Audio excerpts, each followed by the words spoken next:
By the way, I want to get back what we talked earlier about Aussie BIM Guru, your YouTube channel and your brand. Yeah. It's, I mean, it's just like, it amazes me, like this kind of videos we need more, because I think at least for me, what I have watched for Grasshopper and such has helped me tremendously. Oh, But cool. Yeah, I'm always so happy when I hear that people are getting something out of it. Because to begin with, I wasn't sure if it was going to be successful or not. I just started producing what I thought was what people needed to know. And then I'm starting to hear from people, hey, like I've learned to use Dynamo from you, or I've learned how to do shared parameters. And I'm stoked that people are learning from it. Because that was my goal, just to spread knowledge that I thought was the right way to do things, or like a good way to do things. Because there's a lot of channels managed by like students and things like that. And that's okay. Like, it's good to have a try, but like sometimes the way they teach isn't how we do it in the real world. Or, you know, I watched a couple of videos in the past and I was just like, that's not how we do it. Like, you know, you teach people the wrong way to do something. You're teaching like the university way. yeah, Where we're sure. just working on a project, no budget. Every wall can be double curved. And, you know, and then I go, no, let's get a bit more realistic, guys. But it's good that they're getting involved too. So I just saw that gap in the content market, where there was just that need for like a voice that could give like some real world workflows, and I really enjoy the engagement of it as well. Like I think I've got 100% comment response rate at the moment. Wow. So yeah, so I really get quite personally involved in each person's learning journey, and it's been good to discover that that's something I am quite passionate about. Because, you know, a few years ago I wouldn't have really known it. I knew that I wanted to help people, but I never really thought about just jumping in the public realm and just starting to sprout information. Yeah, so it's been a really fun journey. Yeah, and there's a lot more to come. So yeah, for sure. So everyone who hasn't yet subscribed, go to the Aussie BIM Guru and follow his videos. They're amazing. Oh, thanks. Yeah, definitely check it out. And if you like what you see, then feel free to subscribe and just share it too. If you think people are going to learn from it, that's the key. Because subscribers are good because they're exposure, but what really I value is when someone shares my content, or, you know, shows a friend and they learn something from it. Because ultimately, that's the best goal of the channel. Yeah. Yeah. Out of curiosity, where do you plan to take this brand of yours?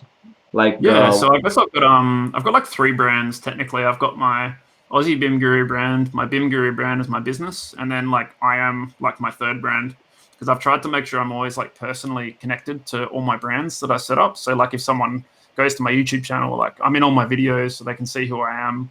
And, you know, if someone meets me, they go, hey, you're the guy that does the Aussie BIM Guru. It's not me having to say, oh, I'm on YouTube, is this guy? And they go, oh, that's you? Oh, cool. Like it's more of that they know that I'm the person. And even like my website, if you go to my website, it's like I'm on the front just crossing my arms looking cool. So like everyone knows it's me. So I tried to really connect those 3 together. In terms of the YouTube channel, like I'm going to try and produce videos as long as I can on the channel. Like I do 2 videos a week at the moment, and I might have to drop down to 1 video a week, like eventually, just to manage all my time. Because I'm in my 30s, so I'll probably have a kid one day, and that'll probably take a bit of my time up. But at the same time, like I just want to keep producing content through there, and eventually I'll start producing probably some paid series that are a bit more high quality content that I can put a bit more time into, because I can like pay myself for the time essentially.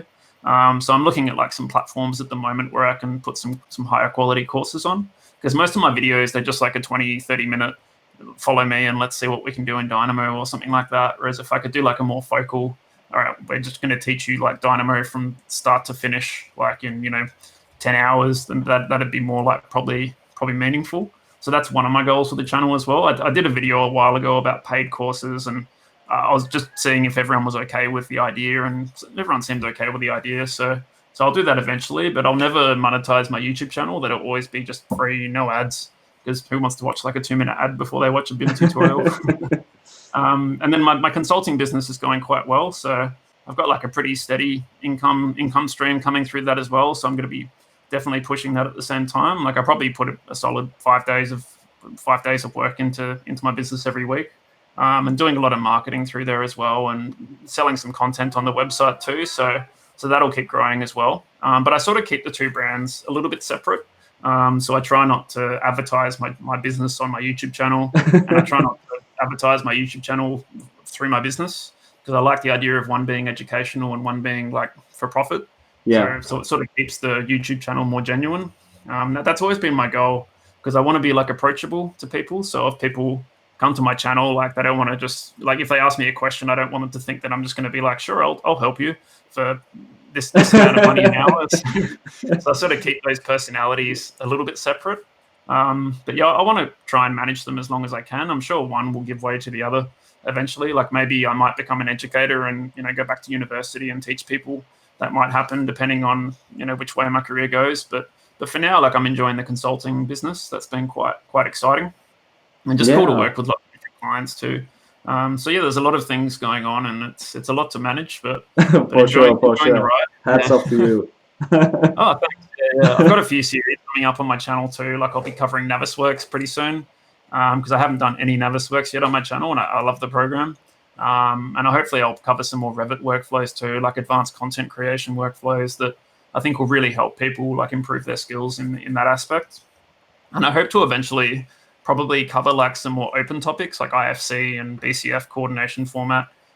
So some of those topics that bridge like other BIM users that don't necessarily use like Autodesk products, because most of my videos are from Autodesk software. So I'm pretty aware that, you know, I'm not covering the full market with what I do at the moment. So that's probably my goal eventually as well, to